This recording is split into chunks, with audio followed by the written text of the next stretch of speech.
नमस्कार दोस्तों, आप सभी का स्वागत है। आज हम एनसीईआरटी क्लास 6 से लेकर के 12 तक के महत्वपूर्ण एमसीक्यू करने जा रहे हैं। ये प्रश्न विभिन्न प्रतियोगी परीक्षाओं के लिए बेहद महत्वपूर्ण है, तो वीडियो को अंत तक जरूर देखें। तो चलिए शुरू करते हैं आज की क्लास का। पहला क्वेश्चन है, भारत की विविधता के संबंध में निम्नलिखित कथनों पर विचार कीजिए। का पहला कथन है, यहाँ के लोग विभिन्न प्रकार की भाषाएं बोलते हैं। कथन दूसरा है, यहाँ के लोग अलग अलग प्रकार के धर्मों का पालन करते हैं। उपरोक्त में से कौन सा कथन भारतीय विविधता को सही रूप में इंगित करता है? आपको बतलाना है। ऑप्शन ए है केवल एक, ऑप्शन बी है केवल दो, ऑप्शन सी है एक और दो दोनों, ऑप्शन डी है ना ही तो एक और ना ही दो। आपका सही जवाब क्या है आपको बतलाना है। इसमें आपका सही जवाब है ऑप्शन सी। ऑप्शन सी आपका सही जवाब है, ऑप्शन सी। यहाँ के लोग विभिन्न प्रकार की भाषाएं बोलते हैं और यहाँ के लोग अलग अलग प्रकार के धर्मों का पालन करते हैं। थोड़ा इसके बारे में जान लेते हैं। भारत विविधता का देश है, विविधताओं का देश है। हम विभिन्न भाषाएं बोलते हैं, विभिन्न प्रकार का खाना खाते हैं, अलग अलग त्यौहार मनाते हैं और भिन्न भिन्न धर्मों का पालन करते हैं। क्वेश्चन दूसरा है, निम्नलिखित कथन पर विचार कीजिए। लद्दाख एवं लद्दाख जम्मू एवं कश्मीर के पूर्व में पहाड़ियों में बसा एक मैदानी इलाका है। दूसरा है, लद्दाख के लोग एक खास किस्म की बकरी पालते हैं जिससे पश्मीना ऊन मिलता है। आपको बतलाना है उपरोक्त में से कौन सा कथन सही है ना। ऑप्शन ए है केवल एक, ऑप्शन बी है केवल दो, ऑप्शन सी है एक और दो दोनों, ऑप्शन डी है ना ही तो एक और ना ही तो दो, दोनों में से कोई नहीं है ना। तो इसमें से कौन सा सही है आपको बतलाना है। आपका सही जवाब है ऑप्शन बी केवल दो। लद्दाख के लोग एक खास किस्म की बकरी पालते हैं जिससे पश्मीना ऊन मिलता है ना। ऑप्शन ये कथन दूसरा है, जम्मू कश्मीर एवं कश्मीर के पूर्व में पहाड़ियों में बसा एक मैदानी इलाका है। ये वाला गलत है। लद्दाख जम्मू और कश्मीर के पूर्व में पहाड़ियों में बसा एक रेगिस्तानी इलाका है, यानी मैदानी इलाका नहीं रेगिस्तानी इलाका है। यहाँ के लोग एक खास किस्म की बकरी पालते हैं जिससे पश्मीना ऊन मिलता है। यह ऊन कीमती होता है। आइए क्वेश्चन नंबर 3 देखते हैं। निम्नलिखित कथनों पर विचार कीजिए। ओणम तमिलनाडु राज्य में मनाया जाने वाला एक प्रसिद्ध त्योहार है। दूसरा है, इस त्योहार का एक विशेष आकर्षक सांडों की लड़ाई है। आपको उपरोक्त में से कौन सा कथन सही है ये बतलाना है। तो ऑप्शन ए है केवल एक, ऑप्शन बी है दो, ऑप्शन सी है एक और दो दोनों, ऑप्शन डी है ना ही तो एक और ना ही तो दो, दोनों में से कोई नहीं है ना। तो आपका सही ऑप्शन कौन सा है? सही आंसर आपका सही आंसर है डी। आपका सही आंसर है डी। ये दोनों में से कोई सही नहीं है ना। ये ओणम तमिलनाडु में नहीं, केरल राज्य में मनाया जाता है। केरल राज्य में मनाए जाने वाले त्योहार ओणम का एक विशेष आकर्षक है नाव प्रतियोगिता है ना। क्वेश्चन नंबर 4 देखते हैं।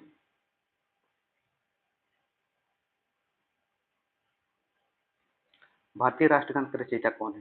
ये तो सब लोग जानते हैं, भारतीय राष्ट्रगान के रचयिता कौन है। ऑप्शन ए है बंकिम चंद्र चटर्जी, ऑप्शन बी है रविन्द्रनाथ टैगोर, ऑप्शन सी है शरत चंद्र चट्टोपाध्याय, ऑप्शन डी है ताराशंकर बंदोपाध्याय। आपका सही आंसर है Rabindranath Tagore, option B Rabindranath Tagore. Option B Rabindranath Tagore. Rabindranath Tagore द्वारा रचित हमारा राष्ट्रीय राष्ट्रगान भारतीय एकता की एक अभिव्यक्ति है। क्वेश्चन 5वां देखते हैं। निम्नलिखित कथनों पर विचार करना है। इसमें भी भारत की खोज नामक प्रसिद्ध पुस्तक महात्मा गांधी द्वारा लिखी गई है ना। इसमें भारत की विविधता का वर्णन करते हुए अनेकता में एकता का विचार प्रतिपादित किया गया है। इसमें कौन सा कथन आपका सही है आपको बतलाना है ना। कौन सा असत्य है ये बतलाना है, गलत कौन सा है कथन ये बतलाना है। तो कथन ऑप्शन ये है केवल एक, कथन दूसरा ऑप्शन बी है केवल दो, ऑप्शन सी है एक और दो दोनों, ऑप्शन डी है न तो एक और न ही दो। इसमें कौन सा गलत है ये आपको बतलाना है।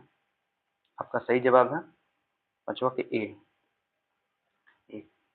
ये वाला आपका गलत है। भारत की खोज नामक प्रसिद्ध पुस्तक महात्मा गांधी द्वारा लिखी गई थी, ये गलत है। ये लिखी गई थी जवाहरलाल नेहरू द्वारा। जवाहरलाल नेहरू ने अपनी किताब भारत की खोज में लिखा कि भारतीय एकता कोई बाहर से थोपी गई चीज नहीं है, बल्कि यह बहुत ही गहरी है। यह बहुत ही गहरी है, जिसके अंदर अलग अलग तरह के विश्वास और प्रथाओं को स्वीकार करने की भावना है। इसमें विविधता को पहचानना और प्रोत्साहित किया जाता है। यह नेहरू की थी, ये नेहरू ही थे जिन्होंने भारत विविधता का वर्णन करते हुए अनेकता में एकता का विचार हमें दिया। क्वेश्चन नंबर 6 देखते हैं। झारखंड के आदिवासियों के बीच प्रचलित शब्द जोहार क्या सूचित करता है?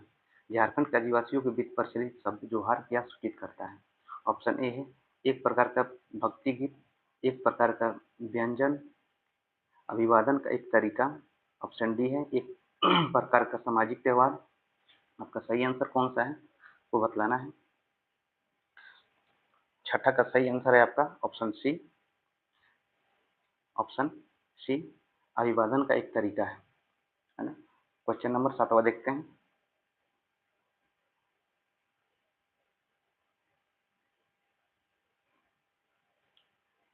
भारत में ईसाई धर्म लाने का श्रेय किसे दिया जाता है? भारत में ईसाई धर्म लाने का श्रेय दिया जाता है किसे? तो ऑप्शन है आपका संत संत टेरेसा को। संत टेरेसा को। ऑप्शन बी है संत थॉमस को। ऑप्शन सी है संत मरियम को। ऑप्शन डी है संत एक्विनोस को। एक्विनोस को। आपका सही ऑप्शन कौन सा है बतलाना है। आपका सही आंसर है ऑप्शन बी संत थॉमस को। संत थॉमस को दिया जाता है। ईसा मसीह के धर्मदूत संत थॉमस लगभग 2000 साल पहले यहाँ आए। भारत में ईसा मसीह ईसाई धर्म लाने का श्रेय उन्हें ही जाता है। आइए क्वेश्चन नंबर 8 देखते हैं। जब हम जब हम सभी लोगों को एक ही छवि में बांध देते हैं और उसके बारे में पक्की धारणा बना लेते हैं तो उसे क्या कहते हैं? मतलब डैश स्थान खाली स्थान है, क्या कहते हैं? ऑप्शन ए है पूर्वाग्रह। ऑप्शन बी है असमता असमानता। ऑप्शन सी है समानता। ऑप्शन डी है रूढ़िवादी धारणा। रूढ़िवादी धारणा। आपका सही जवाब क्या है? ऑप्शन डी रूढ़ि रूढ़िवादी धारणा धारणा है ना। जब हम सभी लोग को एक ही छवि में बांध देते हैं या उनके बारे में पक्की धारणा बना लेते हैं तो उसे रूढ़िवादी धारणा कहते हैं। आइए क्वेश्चन नंबर 9 देखते हैं। स्वतंत्रता के पूर्व किस प्रांत में महार समुदाय को अछूत माना जाता था? क्वेश्चन है 9। स्वतंत्रता के पूर्व किस प्रांत में महार समुदाय को अछूत माना जाता था? ऑप्शन ए है बंगाल। ऑप्शन बी है बम्बई। ऑप्शन सी है मद्रास। ऑप्शन डी है संयुक्त प्रांत। आपका सही आंसर क्या है? मुंबई में महार को अछूत माना जाता था। क्वेश्चन 10 देखते हैं। निम्नलिखित कथन पर विचार करना है। पहला है संसार में 8 मुख्य धर्म हैं। भारत में उन 8 धर्मों के अनुयायी यानी मानने वाले रहते हैं। भारत में लगभग 1600 से ज्यादा भाषाएं बोली जाती है। आपका इसमें सत्य कथन का चयन करना है ना। इसमें सत्य कथन का चयन करना है। आपका ऑप्शन है 1 और 2 दोनों। बी है 2 और 3। सी है 1 और 3। डी है 1 2 3। कौन सा सही है इसमें बतलाना है। तो आपका सही आंसर है ऑप्शन डी 1 2 3 तीनों सही है। आइए क्वेश्चन नंबर 11 देखते हैं। डॉक्टर बी आर अम्बेडकर का जन्म किस अछूत मानी जाने वाली जाति में हुआ था? ऑप्शन ए है कहार। ऑप्शन बी है चमार। ऑप्शन सी है महार। ऑप्शन डी है रैदास। है ना। आपका सही आंसर कौन सा है? आपका सही आंसर हो जाएगा Mahar. Option C Mahar. Doctor B R Ambedkar का जन्म 1891 में हुआ था और मृत्यु 1956 में। तो अम्बेडकर को भारतीय संविधान के पिता एवं दलितों के सबसे बड़े नेता के रूप में जाना जाता है। डॉक्टर अम्बेडकर ने दलित समुदाय के अधिकारों के लिए लड़ाई लड़ी थी। उनका महार जाति में जन्म हुआ था जो अछूत मानी जाती थी।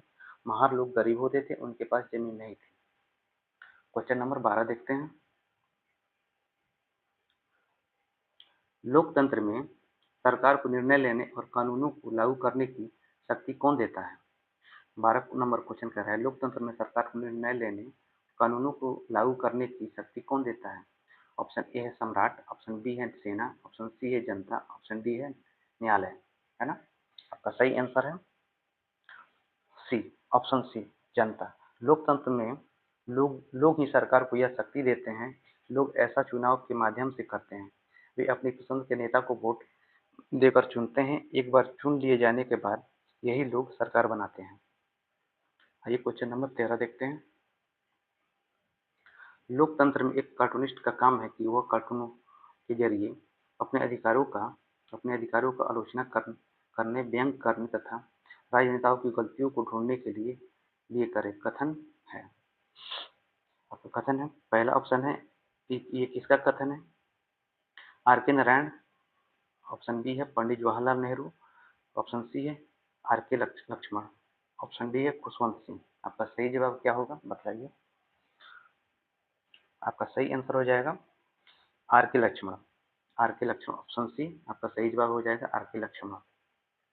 लोकतंत्र में एक कार्टूनिस्ट का काम है कि वह कार्टूनों के जरिए अपने अधिकारों का प्रयोग आलोचना करने, व्यंग करने तथा राजनेताओं की गलतियों को ढूंढने के लिए करें। ये आर के लक्ष्मण का कथन है। क्वेश्चन नंबर 14 देखते हैं। निम्न कथनों पर विचार करें। आंध्र प्रदेश राज्य का पुनर्गठन 2016 में किया गया। उस पुनर्गठन के बाद आंध्र प्रदेश भारत का 29वां राज्य बना। इसमें कौन सा कथन सही है आपको बतलाना है। ऑप्शन ए है केवल एक, ऑप्शन बी है दो, ऑप्शन सी है एक और दो दोनों, ऑप्शन डी है एक नहीं तो एक नहीं तो दोनों दो, है ना। इसमें कौन सा सही है आपको बतलाना है। 14 का आपका सही आंसर है डी। डी नंबर आपका सही है। दोनों दोनों में से कोई सही नहीं है, है ना। आंध्र प्रदेश राज्य के पुनर्गठन के बाद 2 जून 2014 को तेलंगाना भारत का 29वां राज्य बना। 31 अक्टूबर 2019 से जम्मू और कश्मीर राज्य दो अलग अलग केंद्र शासित प्रदेशों में बांटा गया, जम्मू और कश्मीर तथा लद्दाख, है ना। आइए अगला क्वेश्चन देखते हैं। अमेरिका में क्वेश्चन नंबर 15 में है, अमेरिका में औरतों को वोट देने का अधिकार कब प्राप्त हुआ। ऑप्शन ए है 1920, ऑप्शन बी है 1924, ऑप्शन सी है 1928, ऑप्शन डी है 1932, है ना।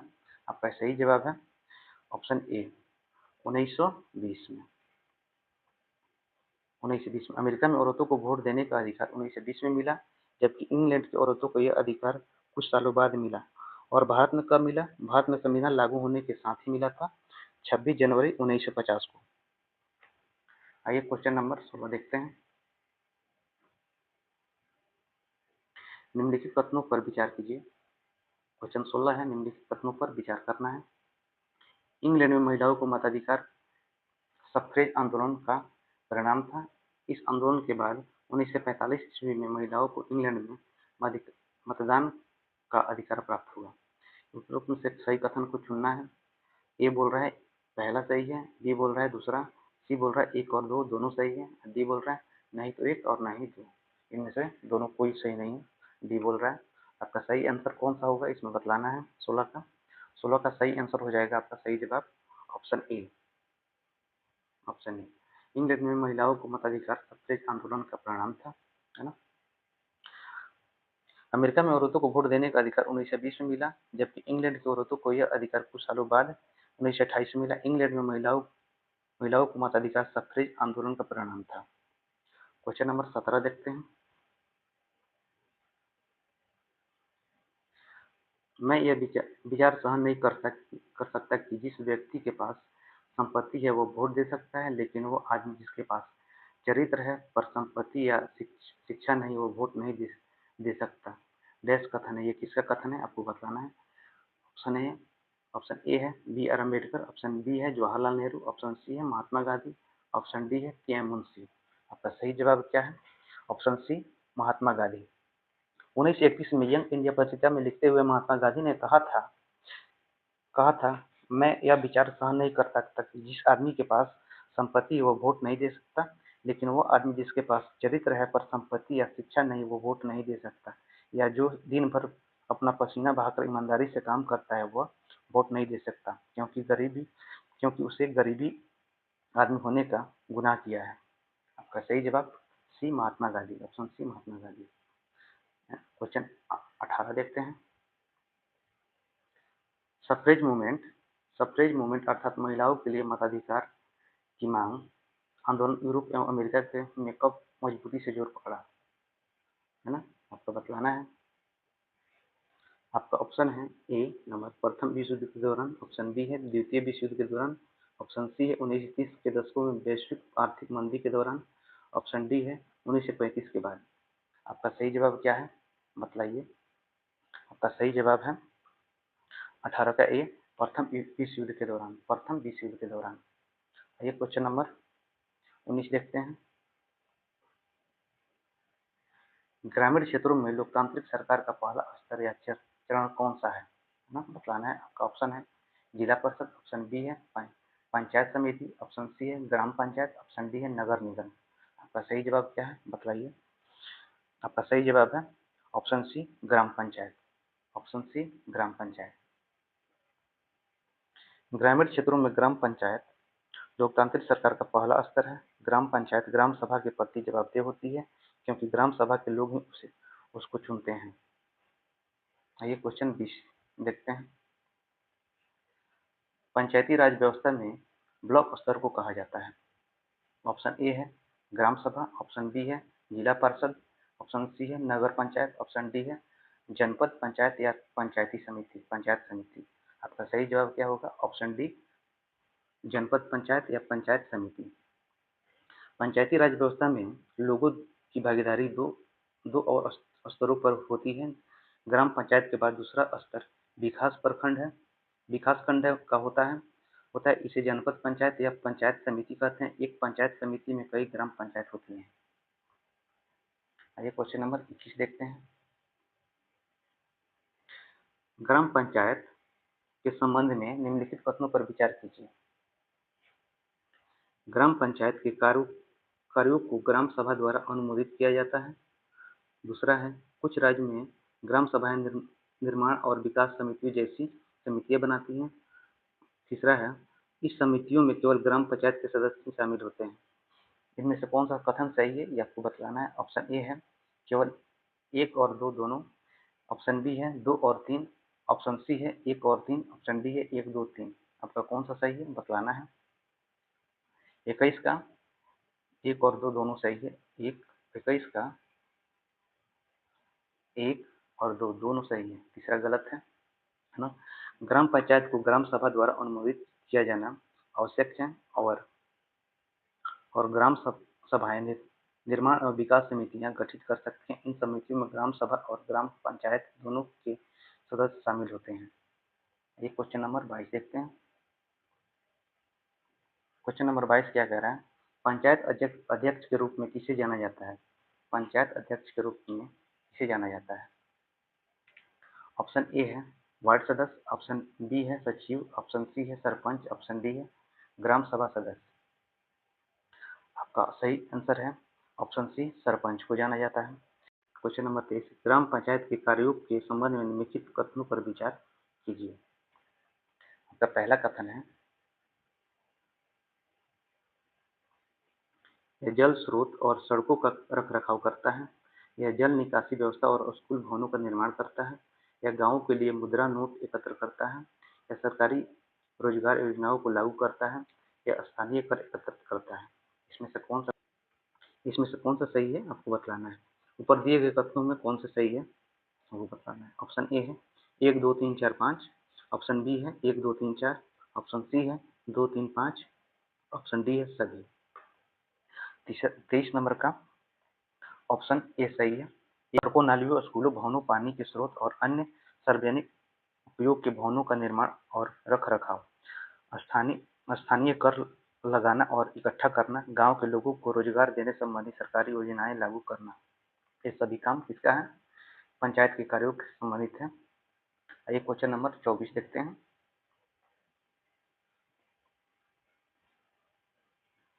पंचायत के लिए धन स्रोत के संबंध में निम्नलिखित कथनों पर विचार कीजिए। तो कथन ये पहला है घरों पर लगने वाले कर पंचायत के कोष का एक स्रोत है। सामुदायिक कार्यों के लिए दान स्वीकार किए जाते हैं। तीसरा है सरकारी योजना के लिए धनराशि जनपद और जिला पंचायतों के माध्यम से प्राप्त होती है। चौथा है पंचायतें अपने कोष के लिए केवल विदेशी सहायता पर निर्भर रहती हैं। 5वां है बाजारों पर भी कर वसूले जाते हैं।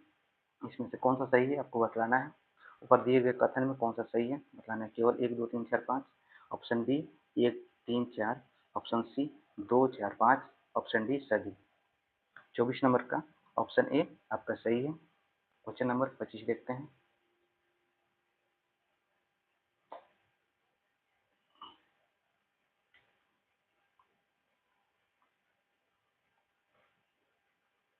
क्वेश्चन 25 क्या कर रहा है, ग्राम पंचायत के मुख्य कार्य में से एक है।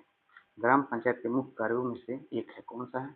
ऑप्शन ए है संसद के सत्र आयोजित करना, बी है विकास कार्यक्रमों को लागू करना, ऑप्शन सी है न्यायाधीशों की नियुक्ति करना, ऑप्शन डी है राज्य का कानून बनाना। ग्राम पंचायत के मुख्य कार्य में से कौन सा सही है आपको बतलाना है।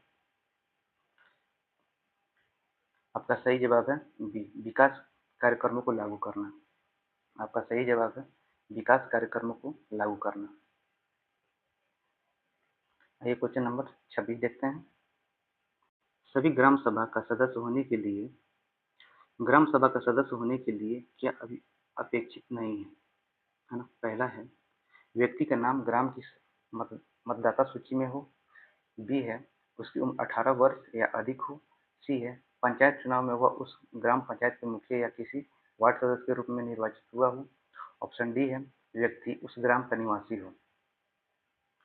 इसमें से क्या होना अनिवार्य नहीं है ये पूछ रहा है ना। 26 नंबर का सी सही है आपका।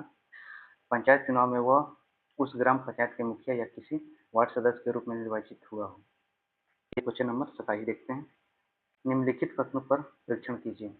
ग्राम पंचायत लोकतांत्रिक सरकार का पहला स्तर है ना। पहला है ग्राम पंचायत लोकतांत्रिक सरकार का पहला स्तर है। दूसरा है जिला पंचायत लोकतांत्रिक सरकार का दूसरा स्तर है। उपयुक्त में से कौन सा सत्य है ये आपको पहचान करना है। ऑप्शन ए है केवल एक, ऑप्शन बी है केवल दो, ऑप्शन सी है एक और दो दोनों, ऑप्शन डी है नहीं तो एक और नहीं तो दो। इनमें से कौन सा सही आपको बतलाना है। 27 नंबर का आपका केवल एक सही है। ग्राम पंचायत लोकतांत्रिक सरकार का पहला स्तर है।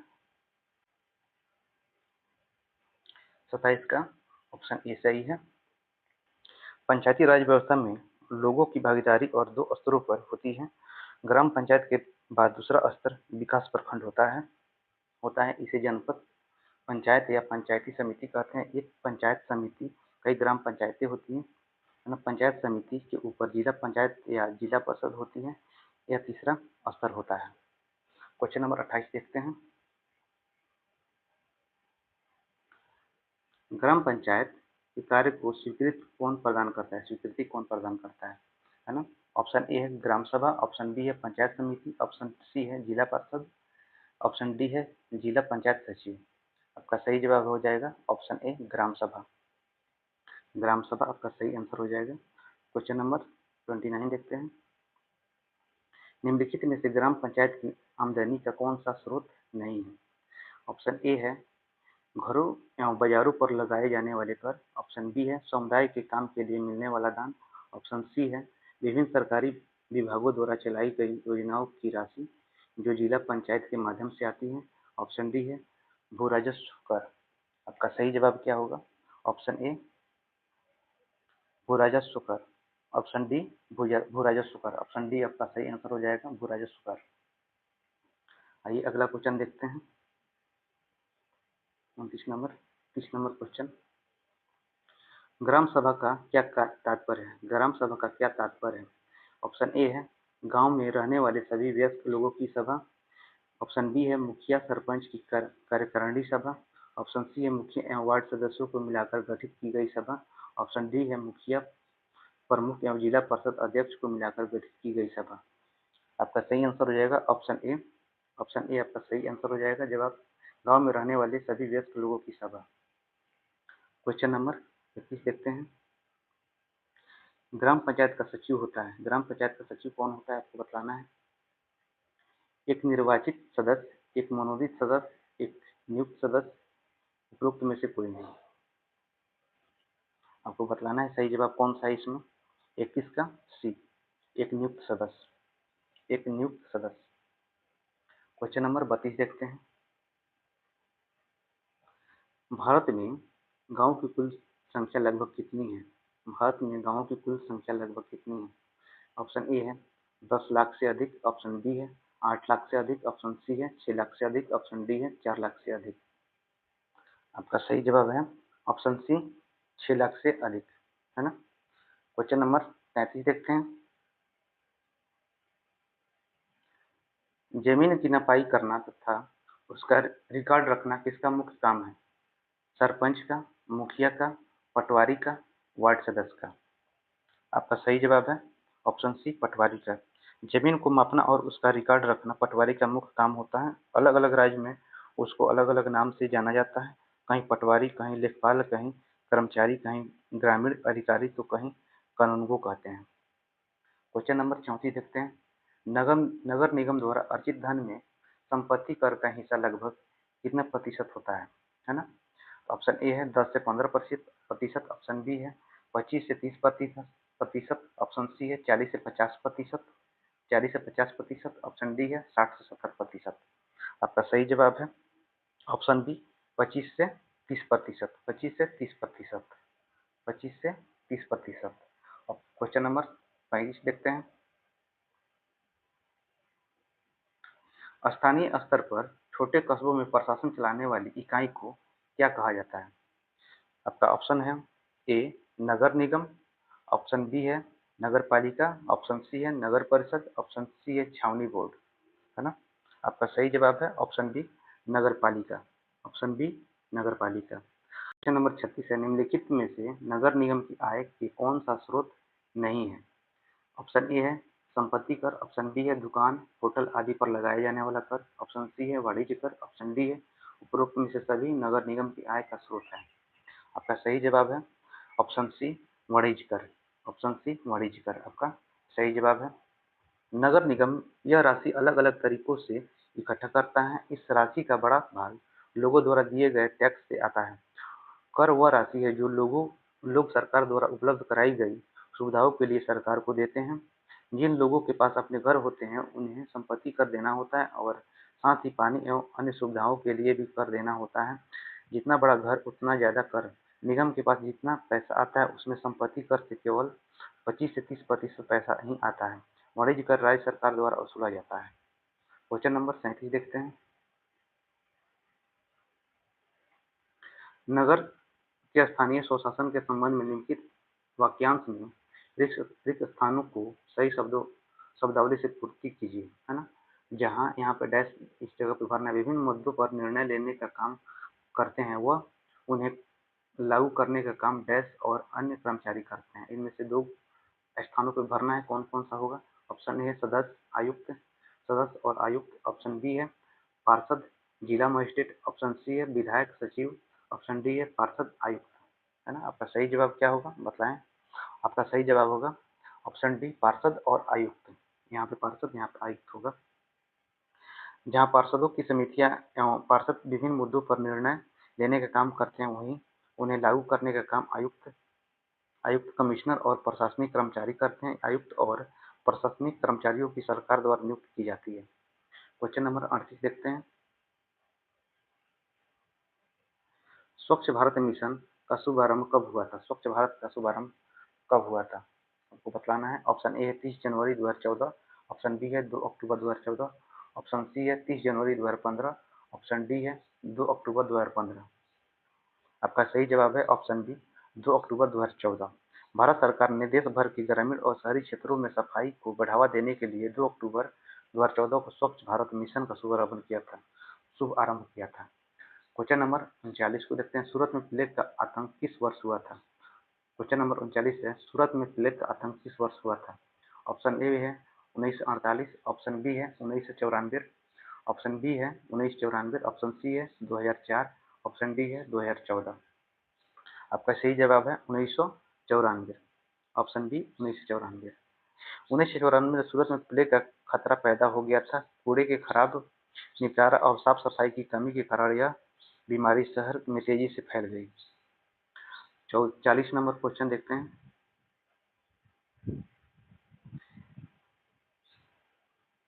चीमाजी गांव के लोग किस समुदाय से संबंधित है? चीमाजी गांव के लोग किस समुदाय से संबंधित है? 40 नंबर क्वेश्चन है। ऑप्शन ए है अंगामी, ऑप्शन बी है चखे साख चखे सांग, ऑप्शन सी है एगो, ऑप्शन सी डी है कोयन्याक, है ना। आपका सही जवाब क्या होगा? ऑप्शन बी चाखे सांग, चाखे सांग आपका सही जवाब होगा। यह एक गांव है जिसका नाम चिमाजी है। चिमाजी यह नागालैंड के फेक जिले में है। इस गांव में रहने वाले लोग चखेसांग समुदाय के हैं। वे सीढ़ीनुमा खेती करते हैं। एक क्वेश्चन नंबर 41 देखते हैं।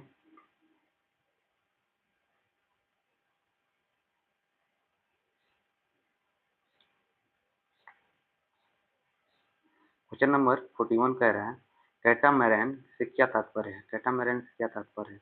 ऑप्शन ए है एक छोटा नाव, ऑप्शन बी है एक छोटा गांव, ऑप्शन सी है एक विशेष प्रकार का वस्त्र, ऑप्शन डी है एक प्राकृतिक आपदा। आपका सही जवाब हो जाएगा एक छोटा नाव। कैटामैरान मछुआरों की खास तरह की एक छोटी नाव की पंक्तियां दिखाई देती है। क्वेश्चन नंबर 42 देखते हैं।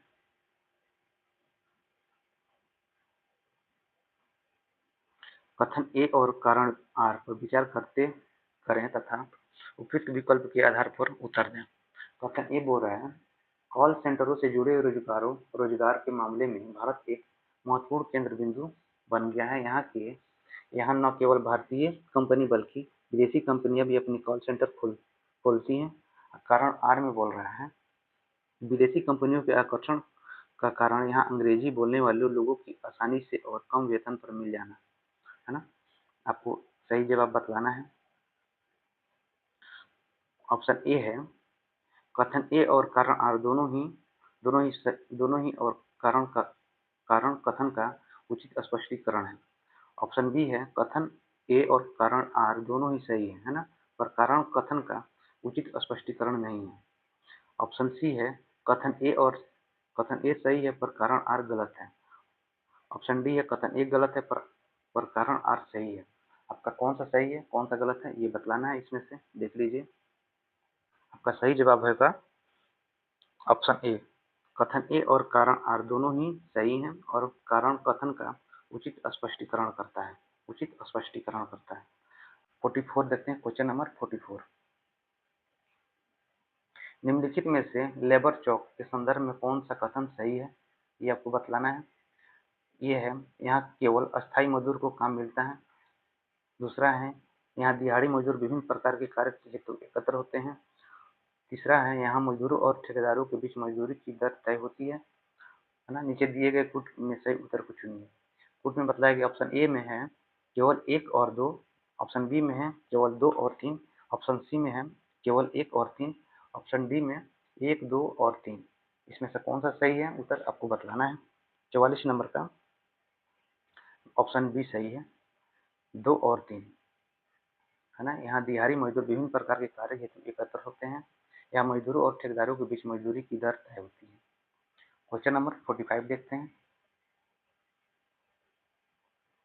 निम्नलिखित में से अस्थायी कर्मचारी होने का कौन सा लाभ नहीं है? कौन सा लाभ नहीं है ये आपको बतलाना है। ऑप्शन ए है भविष्य निधि में बचत, ऑप्शन बी है चिकित्सा सुविधा, ऑप्शन सी है वार्षिक एवं राष्ट्रीय अवकाश, ऑप्शन डी है लाभ में हिस्सेदारी का अधिकार। आपका सही जवाब क्या होगा बतलाना है। आपका सही जवाब होगा डी लाभ में हिस्सेदारी का अधिकार। लाभ में हिस्सेदारी का अधिकार। तो आज यहीं तक रहने देते हैं। क्लास 6 में इतना ही क्वेश्चन था। तो अच्छा लगा हो तो लाइक एवं सब्सक्राइब जरूर कीजिएगा दोस्तों। Thank you.